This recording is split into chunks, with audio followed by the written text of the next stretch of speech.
Assalamualaikum warahmatullahi wabarakatuh. Kami dari kelompok 10 seminar akuntansi dengan materi akuntansi lingkungan akan mempresentasikan artikel dengan judul Audit Committees and Financial Reporting Quality Evidence from UK Environmental Accounting Disclosure yang diteliti oleh Habibah Al-Khair, Ali Salamah, dan Stephen Tom. Sebelumnya, perkenalkan anggota dari kelompok kami. Yang pertama ada saya sendiri, Sabila Khairunisa, dengan NIM 72114181117. Yang kedua, Anggi Febrianti dengan NIM 72114181119. Yang ketiga, Shelly Oktaresya dengan NIM 72114181123. Yang keempat, Sylvia Cahya Dewi dengan NIM 72114181199. Dan yang terakhir ada Angelika Fida Andariesta dengan NIM 72114182201. Baik, yang pertama saya akan menjelaskan mengenai introduction dari artikel ini. Kualitas pelaporan keuangan telah mendapat perhatian yang meningkat menyusul skandal di Amerika Serikat dan Eropa menurut Dizard et al. Tahun 2002. Untuk mengatasi masalah kualitas, pembahasan difokuskan pada mekanisme tata kelola perusahaan. Sebagai perkembangan pasca Enron, Komite Audit setidaknya untuk Inggris merupakan inovasi tata kelola yang dapat meningkatkan kualitas pelaporan keuangan. Tata kelola perusahaannya efektif, berarti seperangkat mekanisme yang meningkatkan penggunaan yang efektif dari sumber daya, kinerja keuangan, akuntabilitas, dan tanggung jawab sosial, menurut Tracker 2000 dan Cadbury tahun 2000. Penekanan ini menunjukkan hubungan antara tata kelola perusahaan dan pengungkapan sosial dan lingkungan sebagai manifesti dari kualitas pelaporan keuangan, dan bahwa komite audit yang efektif akan meningkatkan hubungan tersebut. Menggunakan pelaporan lingkungan sebagai kasus khusus pengungkapan sosial, makalah ini menguji hubungan secara empiris. Bukti dari studi sebelumnya menunjukkan bahwa pengawasan komite audit yang efektif memainkan kunci peran dalam tata kelola perusahaan, menurut Smith Report tahun 2003, dan meningkatkan kualitas keuangan, menurut Pomeroy and Thompson tahun 2000, Beasley et al. Tahun 2009. Oleh karena itu, pengawasan komite audit mencakup pengungkapan naratif, termasuk pengungkapan sosial dan lingkungan dalam kasus-kasus umum, dan sebagaimana dikonfirmasi oleh KPMG tahun 2013 dan 2014, merupakan diskusi masalah bagi sebagian besar komite audit untuk memberikan jaminan untuk pengungkapan di perusahaan-perusahaan yang terdaftar di Inggris, menurut Jones and Solomon tahun 2010. Oleh karena itu, penting untuk memeriksa hubungan antara komite audit secara efektivitas dan kualitas serta luas pengungkapan naratif, khususnya yang berkaitan dengan masalah lingkungan. Nah, artikel ini mengembangkan penelitian dengan menguji hubungan antara karakteristik komite audit dan kuantitas serta kualitas pengungkapan lingkungan untuk perusahaan Inggris. Artikel ini menggunakan data dari periode 2007 sampai 2011 sehingga memberikan jendela untuk menguji rekomendasi laporan Smith untuk komite audit setelah penerbitan Kode Inggris. Selanjutnya yaitu literatur review. Yang pertama ada teori legitimasi dan stakeholder. Penelitian sebelumnya berdasarkan legitimasi, yaitu Blumsberg dan Frost tahun 2000, Cormier dan Gordon tahun 2001, Khan et al. Tahun 2013. Dan teori stakeholder, Orlitsky dan Benjamin tahun 2001, Gionji 2008, Van der Laan et al. Tahun 2008, yang diturunkan dari teori ekonomi politik, telah meningkatkan pemahaman tentang akuntansi tanggung jawab sosial perusahaan. Dan pendekatan ini dapat dilengkapi dengan metode positivis, apakah rutin atau lebih bernuansa, sesuai dengan Gray dan Loveling 2012 halaman 238. Ada banyak kesamaan antara teori stakeholder dan legitimasi. Oleh karena itu, tidak boleh diperlakukan sebagai teori yang terpisah, tetapi dua perspektif yang saling tumpang tindih yang dapat menjelaskan mengapa perusahaan mungkin memilih untuk membuat rangkaian pengungkapan sukarela tertentu. Lebih khusus lagi, perusahaan dapat menanggapi harapan stakeholder dengan mengintegrasikan pengungkapan ke dalam strategi perusahaan mereka untuk mencerminkan komitmen nyata atau sebagai alternatif. Mereka hanya melakukan seminimal mungkin untuk mempertahankan tingkat legitimasi tertentu, yang mungkin termasuk legitimasi taktis atau simbolis. Dawkins and Friess tahun 2011. Perusahaan dengan kerentanan yang meningkat karena ukuran atau industrinya mengungkapkan lebih banyak informasi secara sukarela sebagai sarana untuk mengelola legitimasi. Misalnya, perusahaan yang beroperasi di industri dengan jejak lingkungan yang tinggi seperti minyak dan gas dan pertambangan mengadopsi tindakan substantif di mana legitimasi lingkungan dapat dicapai dengan meningkatkan pengungkapan lingkungan. Kuo dan Chen 2013. Yang kedua yaitu komite audit. Selain keahlian, independensi, dan ketekunan merupakan indikator potensial kualitas komite audit. Mangena dan Pick tahun 2005 menunjukkan bahwa keahlian komite audit mendorong pengungkapan keuangan dan kemampuan ahli meningkatkan kualitas laba. Gutaliwal et al. 2010. Di mana keahlian dalam menghadapi informasi yang semakin kompleks menurut Abbott et al. 2004, Leslie et al. 2009, Cohen et al. 2004, menjamin kualitas pelaporan keuangan Rutzen et al. 2006, dan meningkatkan kualitas dan kredibilitas informasi yang diberikan ke pasar Smith 2003. Pomeroy dan Thornton 2008 dalam TA analisis dari 27 penelitian menunjukkan bahwa independensi komite audit adalah ukuran kualitas komite audit yang paling umum dipilih, dan konsensus menunjukkan bahwa hal itu meningkatkan kualitas pelaporan keuangan. Selanjutnya yaitu hipotesis. H1A, kuantitas pengungkapan akuntansi lingkungan berhubungan positif dengan kualitas dari komite audit. H1B, kualitas pengungkapan akuntansi lingkungan berhubungan positif dengan kualitas dari komite audit. Baik, selanjutnya saya akan melanjutkan pemaparan dari teman saya terkait gambaran dari desain penelitian. Yang pertama, sampel yang digunakan dalam penelitian ini adalah seluruh perusahaan yang terdaftar di UK FTSE 350 pada periode 2007 sampai 2011 dan terdiri dari 772 observasi setelah eliminasi perusahaan dengan data yang hilang. Kedua, yaitu variabel independen yang digunakan dalam penelitian ini adalah kualitas komite audit. Dan variabel dependen yang digunakan dalam penelitian ini adalah pengungkapan lingkungan, di mana variabel pengungkapan lingkungan ini menggunakan dua ukuran, yaitu kualitas pengungkapan lingkungan dan kuantitas pengungkapan lingkungan. Kemudian untuk prosedur pengumpulan data, variabel pengungkapan lingkungan dan tata kelola perusahaan itu dikumpulkan dari laporan tahunan. Sedangkan data untuk variabel keuangan dikumpulkan dari data stream, dan data untuk pengungkapan lingkungan itu dikumpulkan dengan menerapkan instrumen penelitian KONI untuk sampel pengungkapan lingkungan. Kemudian ada pengukuran variabel. Berikut ini adalah pengukuran dari masing-masing variabel. Selanjutnya yaitu model penelitian. Model yang pertama digunakan untuk menguji hipotesis. Model yang kedua adalah model Jones yang digunakan untuk memperkirakan akrual diskresioner sebagai proksi untuk kualitas akrual. Model yang ketiga adalah model cross-sectional untuk semua perusahaan sampel di setiap sektor industri yang setidaknya ada 10 pengamatan yang tersedia untuk tahun T.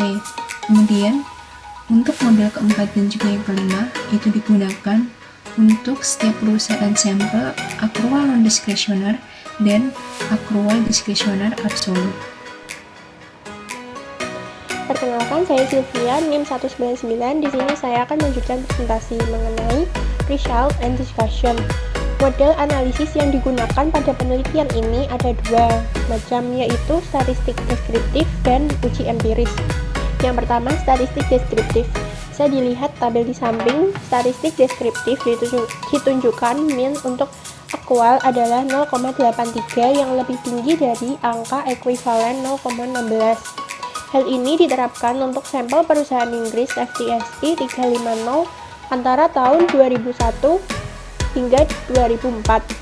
Karena pengukuran komposit aktual menunjukkan bahwa 83% sampel, maka dalam penelitian ini menggunakan ukuran X-score sebagai alternatifnya.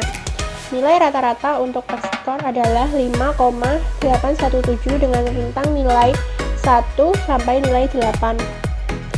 Selanjutnya, model analisis yang kedua yaitu uji empiris dari determinan pengungkapan.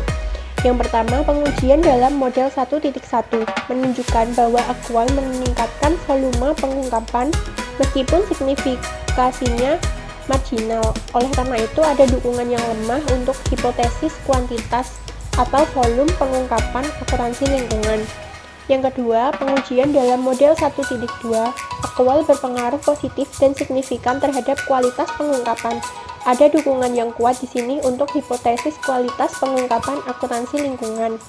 Yang ketiga, pengujian model 1.3 dan 1.4 menguji dampak masing-masing komponen komite audit yang secara signifikan meningkatkan kualitas pengungkapan. Yang keempat, pengujian model 1.5 dan 1.6 menggabungkan variabel kualitas akrual. Hasilnya menunjukkan bahwa akrual diskresioner yang lebih rendah meningkatkan kualitas dan kuantitas atau volume pengungkapan. Selanjutnya yaitu hasil dari analisis data.